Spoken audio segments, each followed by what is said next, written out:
This video is brought to you by Edifier. The Edifier MR5 are a three-way bookshelf speaker. So each speaker has a 1-inch tweeter, 3.75-inch mid-range driver, and there's another 5-inch woofer inside the cabinet to handle those lower frequencies advertised down to 46 Hertz. In my testing though, they do tickle pretty close to 40 Hertz. You also get 110 watts of total power. So for their pretty compact size, they push out some seriously loud sound, and a lot of the bass actually retains even at max volume. But can they replace my Edifier S360DB 2.1 channel bookshelf speaker system, which has an 8-inch dedicated subwoofer and 155 watts of total power? I've got some sound samples later in the video comparing the two speakers, so let's find out. Now the retail price of the MR5 is $349 US. I got the Edifier 360DB for around 500 Australian dollars. I noticed Edifier speakers are usually cheaper in Australia, so at least in Australia, they're half the price of the S360. Now this is something I really need to mention straight away.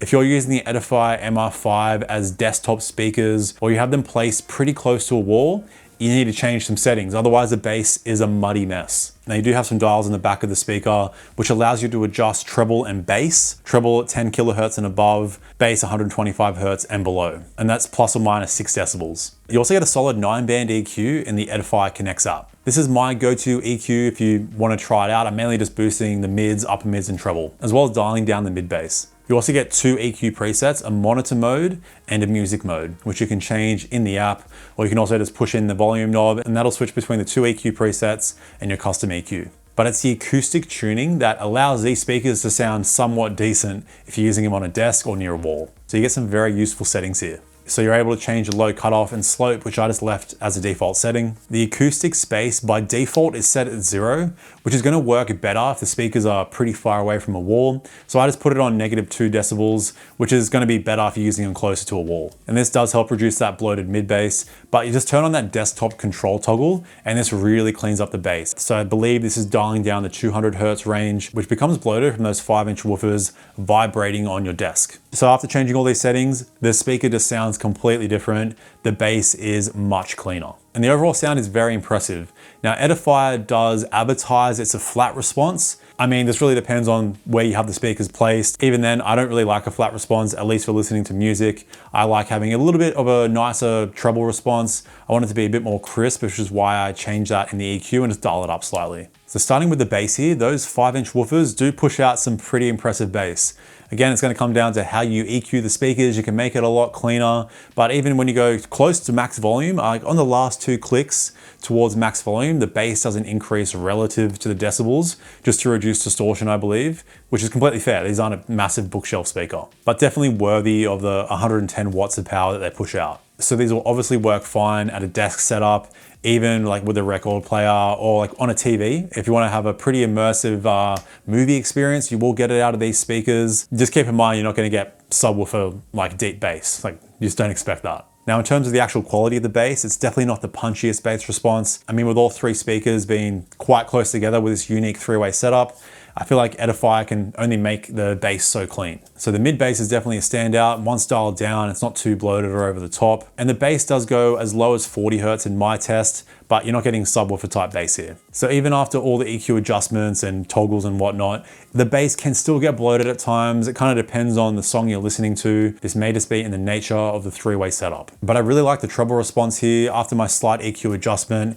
it's crisp, and like I like pushing my treble to a point where it's like on the verge of getting harsh, but I obviously don't want sibilant or harsh treble. So I really like my detail in hi-hats and crashes and cymbals, and you're getting that on the MR5. The mid-range here is decent. It's really nothing special. So I found vocals were well separated. It's a pretty natural response. It's definitely not a standout feature here of the speaker. The standout here, at least for me, is the treble and the full bass considering the speaker size. So with pop music and less going on in music, the vocals are going to stand out very well. With metal and some like maybe some orchestration in there and more complex music, the vocals can fall back ever so slightly. Now comparing the sound directly to the 360DB, the 360DB, at least to my ears, just sounded a bit cleaner and obviously have a fuller bass response overall. With the sub being separate from the speakers, the bass has a bit more punch and overall instrument separation is better. So vocals are a bit clearer and the bass is a bit cleaner. I do think the MR5 has a slight edge when it comes to the treble response, especially with all the EQ customization you get. You can't really EQ the 360DB that much, except for the dials on the side of the speaker. So treble goes to the MR5. And on certain songs, actually having those 5-inch woofers on my desk gave a bit more of a powerful bass response. And with certain songs, the MR5 basically keep up with the 360DB when it comes to bass. But if there are lower notes, like lower bass notes below 40 Hertz and down towards 35 Hertz, obviously the 360DB is going to push those out a bit better. So I'll leave you with some sound samples comparing the two speakers here now. I really don't have the best microphones, but you should get a pretty rough idea of the differences in sound, and you can really tell how the MR5 does keep up with the 360. After the sound test, I'll cover the rest of the MR5's features, connectivity, as well as some positives and negatives I faced. When I see you dancing, I know you're a 10. It's some kind of magic, we both know it right away. I came here to party, don't want it to end. Getting real excited. We both know it right away. When I see you dancing, I know you're a 10. It's some kind of magic. We both know it right away. I can hear the party, don't want it to end. Getting real excited. I feel this vibe goes from my heart right to my fingertips. My fingertips. Oh, I need you. Like, tell me now how much you're into me. Oh, right away. I feel this vibe goes from my heart right to my fingertips. My fingertips. Oh, I need you. Like, tell me now how much you're into me. Oh, right away.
Alright, so now covering connectivity on the MR5, you do get Bluetooth 6.0, SBC and LDAC high res. You also get multi-point connection, so you can have two devices connected to the speaker at the same time. You also get tons of inputs, there's RCA, TRS, as well as XLR. These are things I've never used, but they're there. On the front of the right speaker, you have an aux input as well as a headphone out. And Edifier do include an RCA to auxiliary cable, as well as a regular auxiliary cable. And I measured the speaker connecting cables roughly 2.5 meters long.